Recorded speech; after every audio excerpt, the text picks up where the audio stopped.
Olá, clã assustador. Eu sou o Eliahu e hoje vou narrar a parte 2 da Creepypasta. Agradecemos que vocês tenham assistido os nossos vídeos e agradecemos ainda mais se vocês deixarem o seu like, comentarem e compartilharem o vídeo.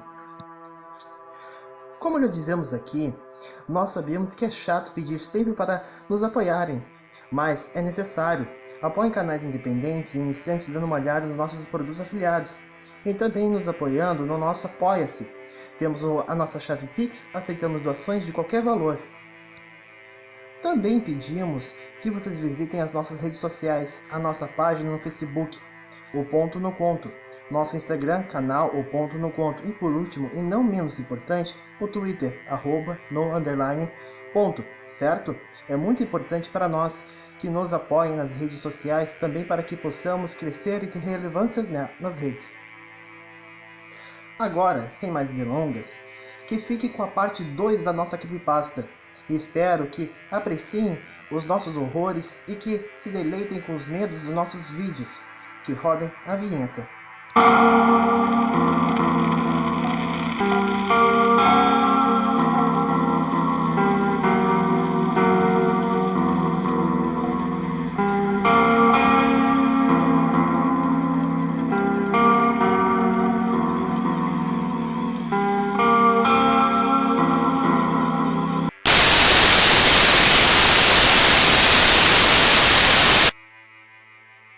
Com uma voz em um bom tom, ele falara que queria se casar com a menina Maria Josefina de Jesus e queria que a fortuna de sua família fosse-lhe passada no casamento, para o seu deleite e prestígio. O facilitador logo o barrou e apontara as regras mais cedo já ditas com muita clareza. Novamente o professor Francisco fizera o seu pedido, desta vez reformulando o pedido. Ó grandioso facilitador dos humildes e dos reis, o senhor dos desejos mais profundos dos homens, facilite esse desejo que vós faceis. Atenda esse coração inflamado por paixão e riquezas. Sim, qual é o seu desejo, homem? Desejo receber o amor daquela que se chama Josefina. Desejo receber a ternura de seu toque. Desejo poder tê-la e seus beijos. Podes realizá-lo? Realizaria esse desejo? Sim, e nada mais, um desejo apenas e só. Mas Senhor dos Djinns, Senhor que facilita o desejo da humanidade, Senhor de poderes inimagináveis, negaria apenas mais um adendo neste humilde pedido? Sim, apenas um desejo e nada mais, apenas um e só. Ó Djinn de poderes devastadores, eu sei que és tão fácil. Realiza feitos inimagináveis com apenas um sopro. Poderá mesmo me negar apenas um acrescento? Sim, apenas um desejo e nada mais, apenas um e só. Então, Senhor dos desejos humanos, Senhor que invoquei para me facilitar, poderia o Senhor matar a família da pretendida e assim me casar com ela? Não, mais de um desejo, apenas um e só. Ser que me negas o meu desejo, facilitaria então a partida dos mesmos? Assim faria Josefina me amar para todo sempre? Senhor de todos os desejos carnais, poderia? Nunca, desejos demais, apenas um e só. Ser que parado diante de mim, que me barras e me põe em desespero, poderia logo então me casar com Josefina e Josefina me trazer a sua fortuna? Não, apenas um desejo é apenas isso. Ser que me desaponta, que me barra, que me envergonhas, poderia então me casar com Josefina e sua fortuna ser minha? Nunca!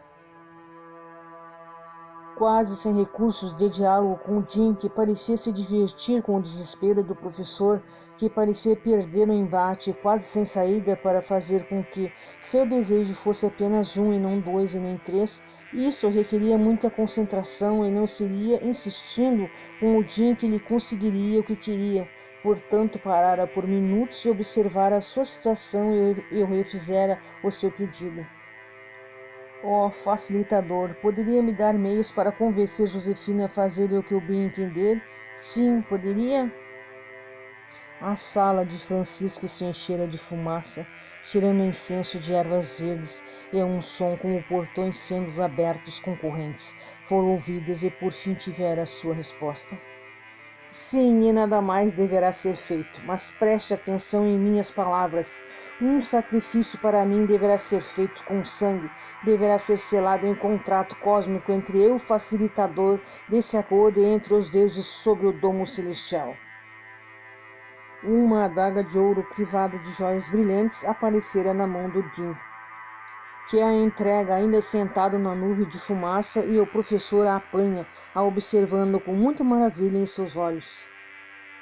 Faço o meu sacrifício de sangue para o facilitador. É assim sacramento o nosso contrato entre mim, homem, que se chama Francisco Xavier de Paula, e o facilitador intermediário dos deuses que reinam sobre o domo celestial. O sangue pingou no chão da sala, mas logo evaporou, se tornando uma fumaça vermelha, com cheiro ocre, e se juntou à nuvem de fumaça que Odin estava sentado. Deverei, para finalizar esse acordo, que para que haja efeito esse feitiço, você deverá dar à jovem dama um beijo, e assim ela estará sob os seus encantos e atenderá a todos os seus pedidos. E caso contrário, caso esse beijo não possa ser dado até o entardecer desse mesmo dia, você será amaldiçoado. Tudo pode ser feito, mas tudo tem o seu efeito, e tudo tem o seu custo. Nada no cosmos é dado sem que haja um custo. A noite havia se tornado dia. Francisco Xavier de Paula havia faltado ao seu trabalho como professor no Colégio Dom Pedro II. Seus colegas ficaram preocupados e seus alunos sentiram a sua falta, mas nem imaginavam o que poderia estar se passando na cabeça do amado professor, que sempre dirigia o seu Ford quadrado de motor barulhento, e que sempre se vestia com seu fraque e cartola, e que naquele mesmo dia estava se dirigindo o mais rápido que podia com aquele carro nas ruas da cidade maravilhosa para a casa de Maria Josefina. Odin some dentro de uma cortina de fumaça com odor de carvão e madeira queimada. O anel simplesmente foi reduzido em um anel simples, sem qualquer poder, e diante de si restaram apenas livros espalhados pelo chão e velas apagadas, e no fim de cada tragada de ar se sentia um resquício do cheiro queimado da nuvem do Odin. Se tratava de um sobrado comprido de 2 andares de arquitetura colonial e clássica, com um frontão triangular sobressaindo o telhado e lhe dando uma austeridade que enchia de graça aos olhos de quem passava. Arcos de volta perfeita coroavam várias janelas, fazendo uma fileira quase infinita no sobrado, e uma balaustra era vista bem no centro do 2º andar, formando uma varanda perfeita para se observar o movimentar da rua, que passavam cavalos, charretes, carruagens dos senhores e carros. Diante do sobrado pintado de amarelo, canarinho e branco, com portas e janelas azuis, batera à porta na espera que algum empregado o atendesse, pois jamais que os pais da pequena dama atenderiam à porta, a não ser que fosse alguém da mais alta sociedade, pois se tratava dos senhores das novas indústrias na capital da mais nova república da América Latina. Uma senhora negra atendeu à porta, vestida de um vestido simples branco que não dava para ver seus pés, e com um turbante branco em sua cabeça. Era visível sua magreza, e tinha uma fala simples e solene, e tratara o professor com todo o respeito possível, e o levara para dentro da casa, que se tratava de uma antessala, dando a várias portas que levavam aos mais diferentes cômodos do sobrado, e acesso à escada para o 2º andar. A empregada saiu para avisar aos donos da casa que o professor havia chegado, mas era audível o som do piano sendo tocado pela pequena senhorita, e assim, sem a presença de qualquer um que pudesse barrá-lo em dar o beijo que tanto pretendia dar, para obter tudo o que queria, ele partira dali com o seu objetivo em mente. Como dito anteriormente, se tratava de um homem de meia-idade, com sentimentos e pensamentos complexos, dado que suas frustrações diante de uma sociedade que desde sempre o planejara o colocara aqui e ali, tivera uma vida que era o espelho e o desejo de seus pais. Um complexo de controle por tudo aquilo que despertava desejo de possuir para moldar, controlar e subverter para o seu deleite. Francisco se tratava de uma pessoa que tinha dentro de si frustrações e obsessões mal resolvidas. Uma inocente adolescente de rosto redondo, lábios pequenos, pele rosada e cachos castanhos lhe parecia como uma boneca de porcelana que poderia subverter e enfeitiçar para saciar o seu desejo de controle, o seu desejo de moldar como ele bem queria.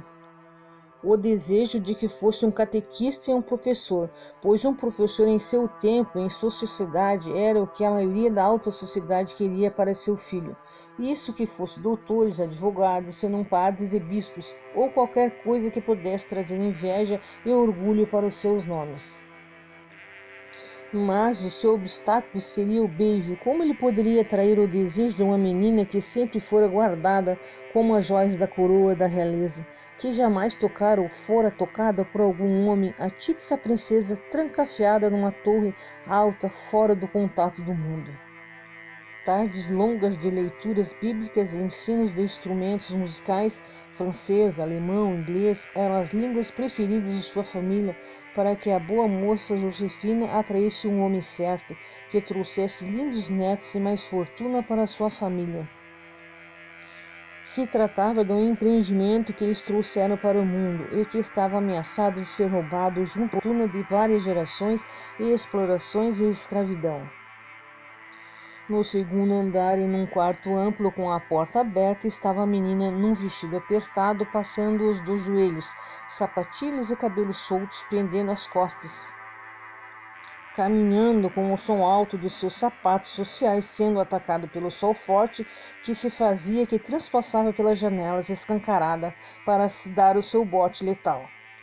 Quando, na porta, observara as notas que eram soadas, que remetiam a uma composição clássica, bem provavelmente alemã, talvez Bach, Beethoven ou Mozart, que eram os favoritos para o ensino da música clássica nas famílias da alta sociedade carioca de seu tempo. A menina parou e olhou, deu um sorriso tímido.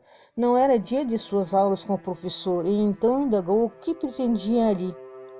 E se seu pai o havia autorizado de subir até o seu quarto, uma vez mais que era proibida a entrada de qualquer outra pessoa no quarto dela, se não ser ela, seus pais e empregados autorizados pela limpeza. A resposta fora imprecisa, mas comedida, para tentar acalmar os temores de sua vítima.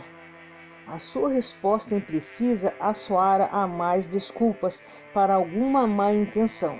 Avançara mais território dentro de seu quarto, que fizera a moça já se erguer do banco diante do piano e perguntara de novo o que ele fazia ali se não havia aula. Francisco ainda via uma frente de sucesso, não ia tentar qualquer sedução, sabia de sua aparência.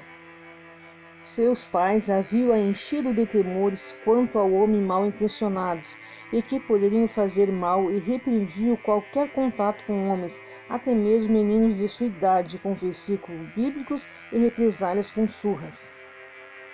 Sabia o quanto isso soaria ridículo e fracassaria o seu plano. Era de menos escrúpulos, a atacaria e a forçaria um beijo, e quando o feitiço dado, certo, não precisaria de mais nada para pôr seus planos em prática. Portanto, avançou sem medo, mas aos berros a garota soltou os pulmões e a atacara com livros e qualquer coisa que tivesse em mãos e o atrasando em seu objetivo.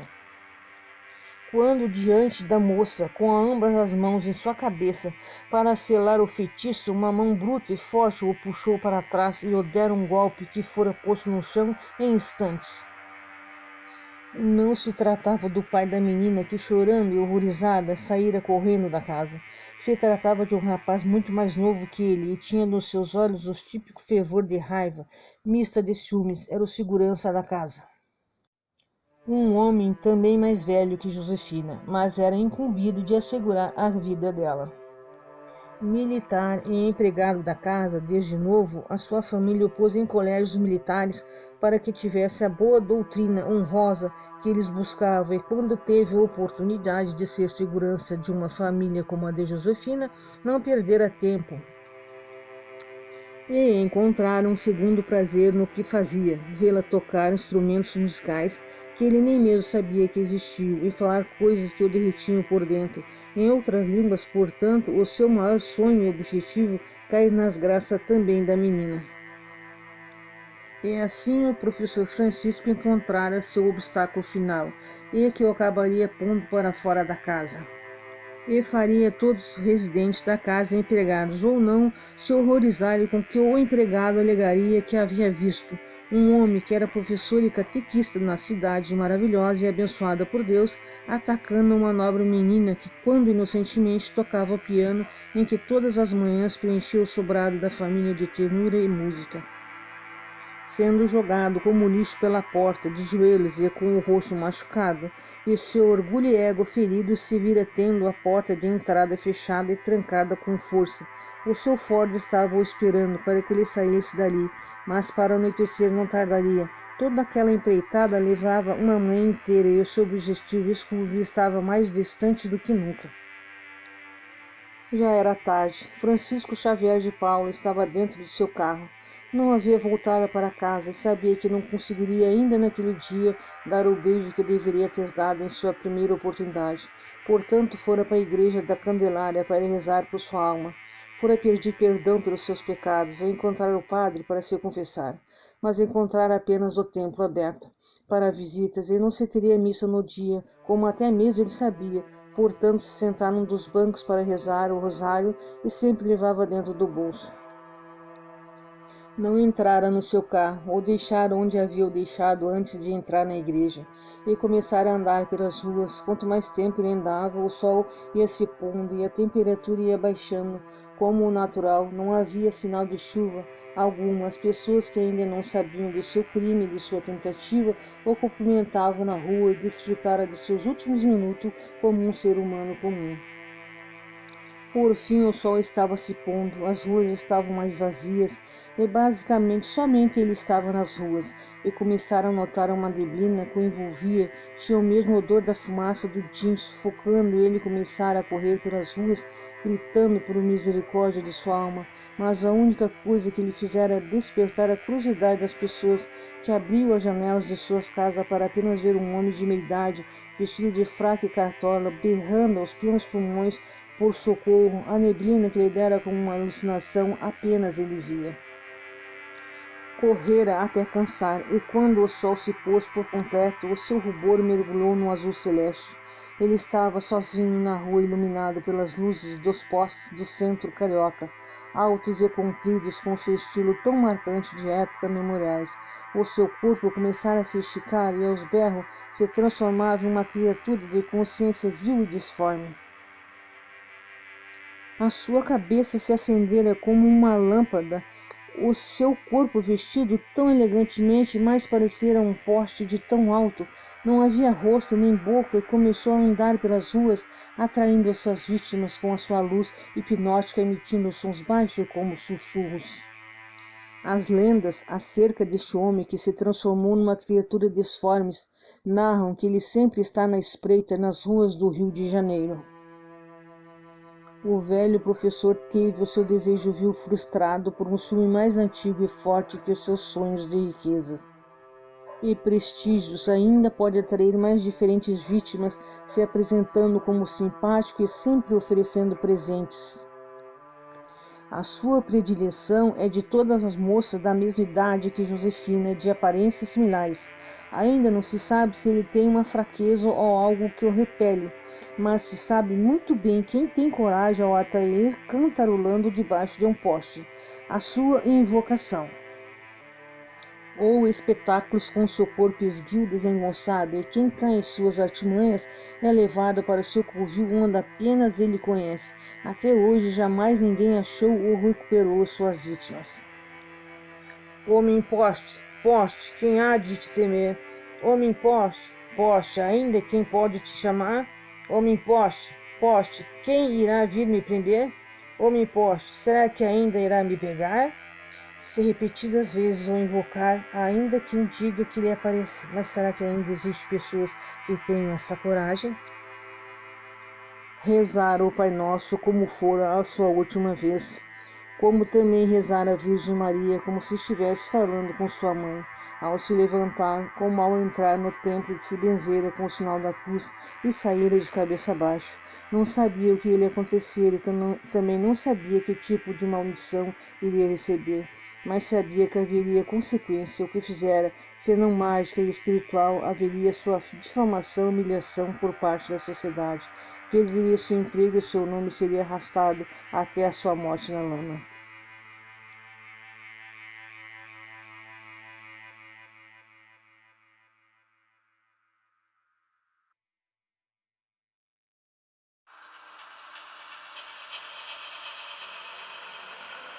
E então um clã assustador. Essa era a creepypasta. Se divertiram? Se assustaram? Gostaram? Vocês podem deixar a opinião de vocês nos comentários, mas sempre se lembrando de serem sempre educados e gentis conosco, e com todos os demais que darão as suas opiniões nos comentários. Não esqueçam de olharem na descrição do vídeo os links de nossas redes sociais e também conferirem as formas como podem nos ajudar a continuar a trazer melhores vídeos todas as semanas. Tchau, clã assustador, e voltem sempre para conferir mais conteúdos. E não esqueçam de se inscrever no canal, marcar o sininho e nos recomendar. Até mais!